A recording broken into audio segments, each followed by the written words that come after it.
I used to believe that a marriage could survive almost anything: arguments, financial problems, long nights when neither person wanted to speak. I even believed forgiveness could survive betrayal. What I never imagined was that my husband had been preparing me for divorce for 3 years. And the strangest part?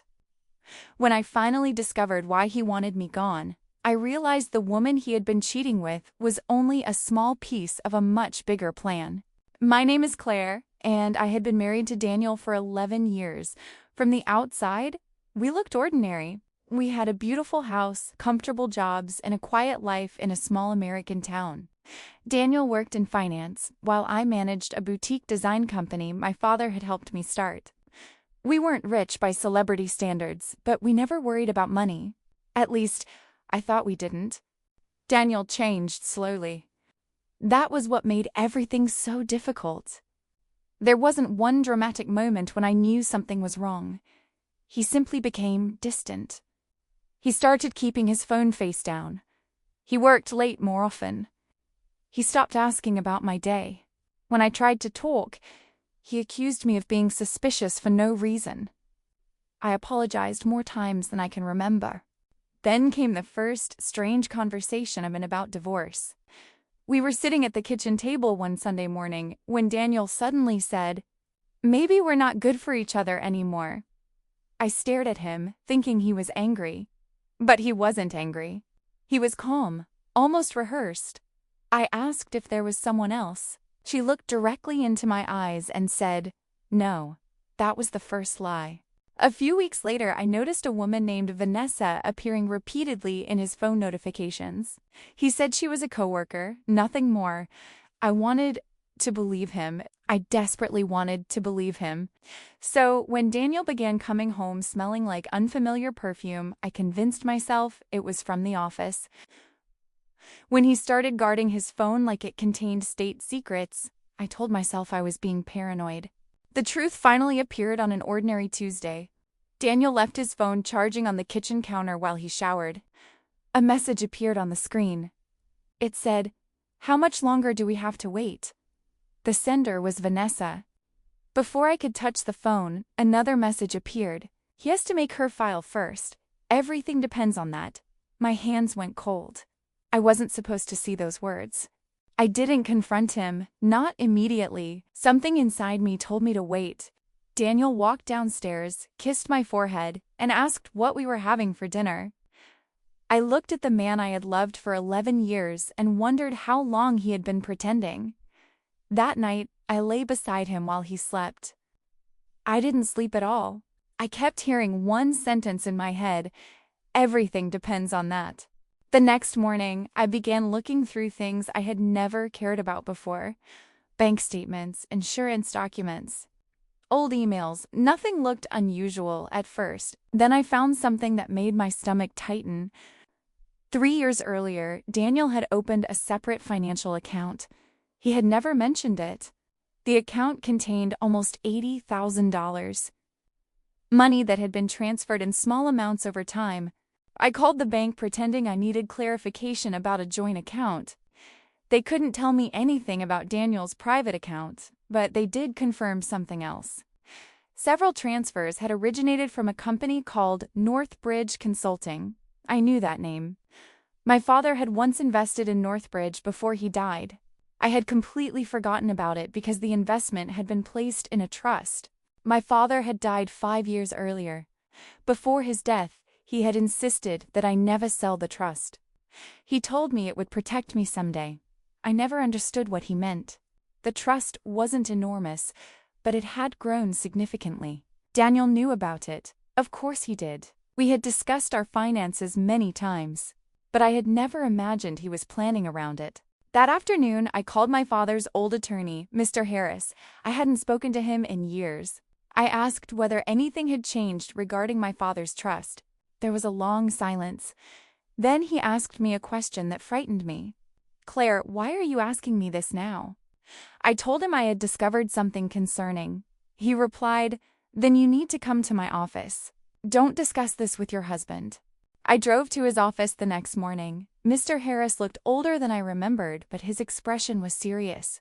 He opened my father's file and showed me a document I had never seen. It was a clause added to the trust shortly before my father's death. My father had anticipated that I might someday divorce.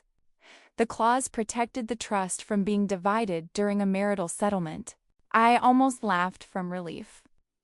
Then Mr. Harris said something that changed everything. Your father wasn't worried about you losing the money to a divorce.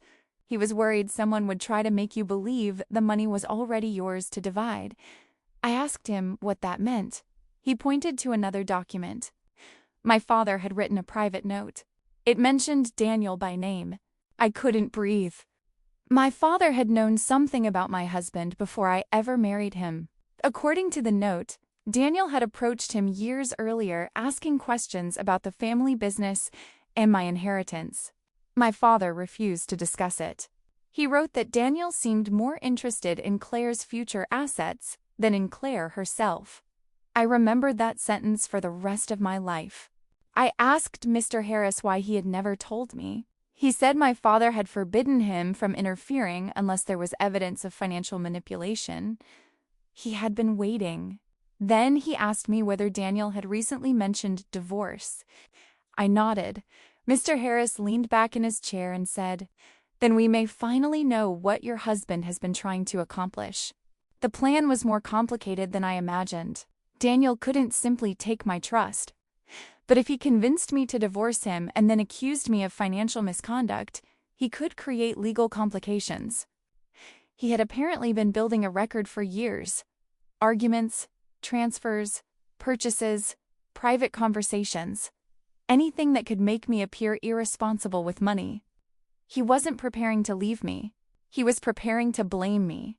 That night, I searched our home office. I found a folder hidden behind old tax records. Inside were copies of emails between Daniel and an attorney. My name appeared on almost every page. There were notes about my company, my father's trust, our house, and even my spending habits. Daniel had documented everything. At the bottom of one page, someone had written, "She must initiate the divorce." That was the moment I understood Vanessa. She wasn't just the other woman. She was part of the pressure campaign. Daniel wanted me to discover the affair. He wanted me angry enough to leave. He wanted me to file first. Then he could present himself as the abandoned husband, while claiming that I had mismanaged marital assets. The cheating wasn't a mistake. It was a weapon. I went home and acted normal. Daniel kissed me when he came through the door. I smiled. He asked how my day had been. I said it was fine. For the first time in 3 years, I wasn't confused by his behavior. I understood it. Every cold silence, every argument, every night he came home late. He wanted me exhausted. He wanted me desperate to escape. Then Daniel made his biggest mistake. He told me Vanessa meant nothing. He said they had never been intimate. He said I was imagining things. I simply nodded. Then I asked, "Do you still love me?" He hesitated for exactly 3 seconds. "Of course I do," he said. I smiled and replied, "Good." His expression changed. I don't think he understood why. The next day, I opened a new bank account in my name alone. I moved nothing from our joint accounts. I didn't want to give Daniel ammunition. I simply protected the money that was legally mine. Then I contacted a divorce attorney recommended by Mr. Harris. Her name was Laura Bennett. She listened to everything without interrupting.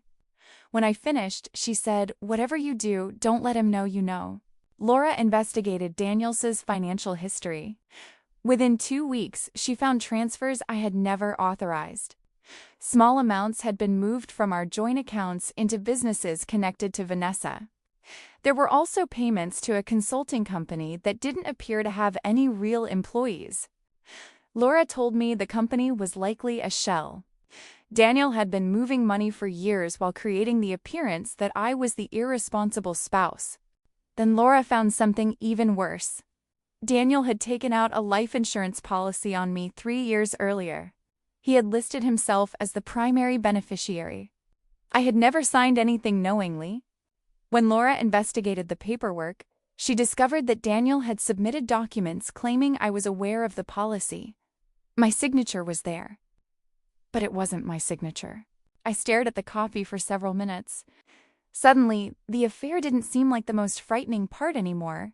Daniel had crossed into something much darker. Someone had forged my signature. Someone had been preparing for a future in which I could be financially destroyed or worse. I asked Laura whether Daniel could have done all of this alone. She looked at me and said, "Probably not. We needed evidence." So I did something that felt almost impossible. I continued living with my husband as if nothing had changed. Daniel became affectionate again. He bought flowers. He apologized for being distant. He told me he wanted to save our marriage. I pretended to believe him. Every night he asked whether I was happy. Every night I told him yes. 3 weeks later, Daniel finally said what I had been waiting for. "Maybe you should be the one to file." He said he didn't want to hurt me. He said he had tried everything. He said he would always love me, but perhaps we had grown apart. I looked at him across the dining table and asked, "Do you really want me to leave?" He lowered his eyes. "I think it's best." I almost told him everything. Instead, I asked him for 1 week to think. He agreed immediately. Too immediately. I realized he had probably been waiting for that answer for years. That night, I went into the bathroom, locked the door, and cried. Not because I wanted to stay. I cried because the man I had loved had apparently never been the man I thought he was. During that week, Laura and Mr. Harris uncovered another piece of my father's plan. My trust contained a hidden condition. If anyone attempted to obtain control of the trust through fraud, coercion, or financial manipulation, the trust would automatically transfer into a protected family foundation. Daniel could not access it. My father had built a trap for exactly the kind of person he feared. But there was still one question. Why had Daniel been doing this for 3 years? Laura traced the first payments from Northbridge Consulting. They led to an executive named Richard Cole. Richard had been my father's former business partner. Years earlier, my father had forced him out after discovering financial fraud. Richard had lost millions. And now, he had a reason to hate my family. Daniel wasn't acting alone. Richard had approached him before my father died. Daniel was offered money in exchange for helping him regain access to assets connected to my family. Daniel had agreed, but there was something Richard didn't know.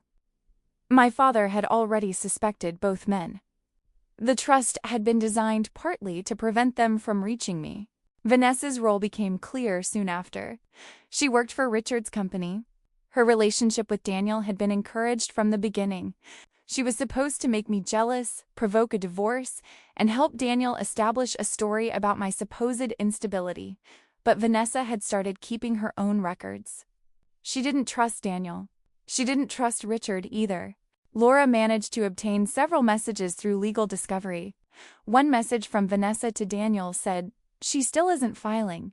You promised this would be over months ago." Daniel replied, "I'm trying. She trusts me too much." I read that sentence 3 times. He wasn't frustrated that our marriage was failing. He was frustrated that I still trusted him. That was when I stopped feeling sorry for myself.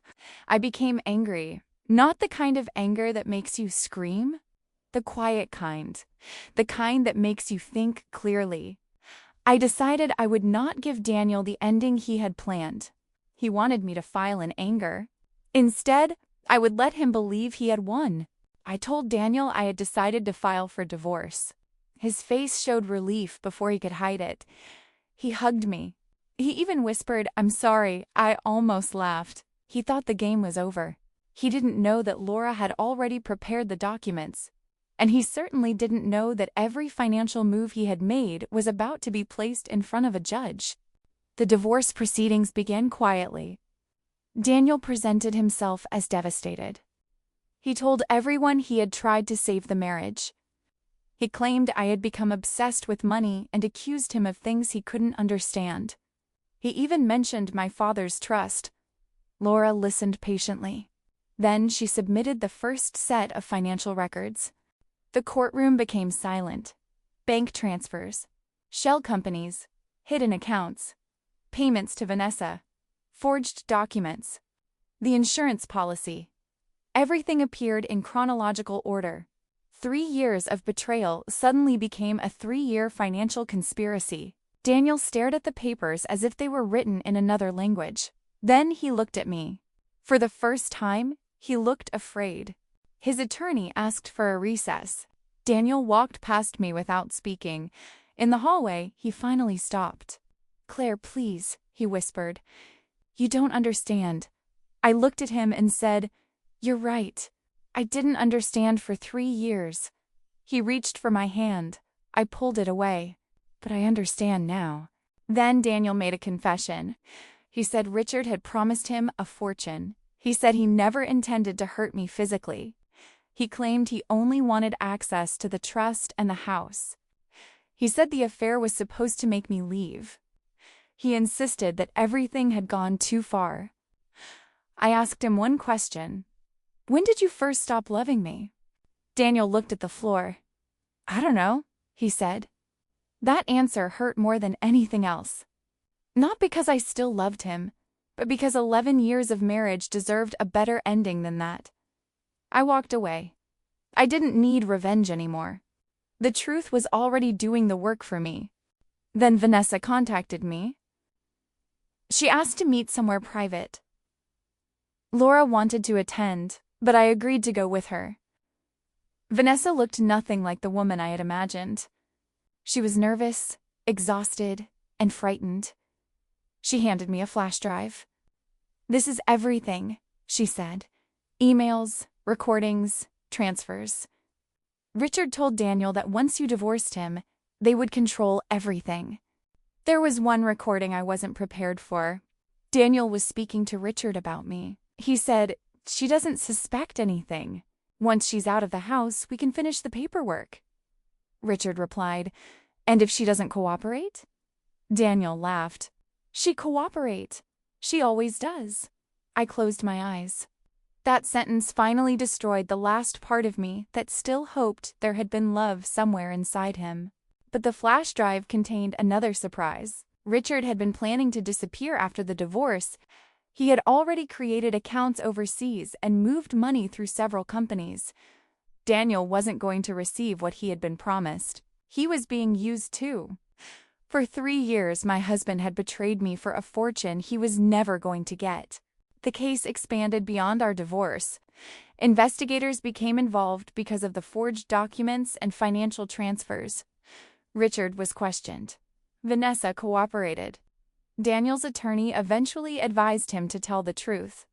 The entire scheme began collapsing within weeks. People who had once praised Daniel started avoiding him. His perfect image disappeared almost overnight. The judge ruled that my father's trust was completely protected.